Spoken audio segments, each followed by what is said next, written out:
மூங்கில் மரமும் கருவாலி மரமும் ஒரு அடர்ந்த காடில் ஒரு பழைய கருவாலி மரம் நேர்த்தியுடன் உயர்ந்து நின்றது. தனது வலிமையையும் பெருமையையும் புகழ்ந்து கொண்டது.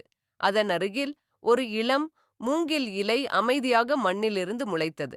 கருவாலி மரம் அடிக்கடி மூங்கிலை சிரித்தது. நீ எவ்வளவு பலஹீனமாக இருக்கிறாய், என்னைப் பார், பலமாகவும் அசைக்க முடியாதவனாகவும் இருக்கிறேன் என்று கருவாலி மரம் சொன்னது. மூங்கில் எதையும் பேசவில்லை. ஊர்ந்து ஓர் பருவம் கழிந்தது.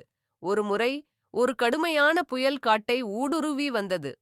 காற்று கடுமையாக வீசியது. வன்மையாக எதிர்த்த கருவாலி மரம் தாங்க முடியாமல் உடைந்து தரையில் விழுந்தது. ஆனால் காற்றுடன் சாய்ந்து சாய்ந்து எழுந்த மூங்கில் மட்டும் நிலைத்து வந்தது.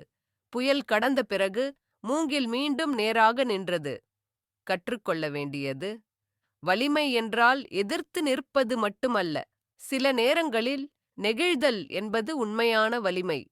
சாயுங்கள், ஆனால் உடையாதீர்கள். நம்ம சேனல்ல சப்ஸ்கிரைப் பண்ணுங்க.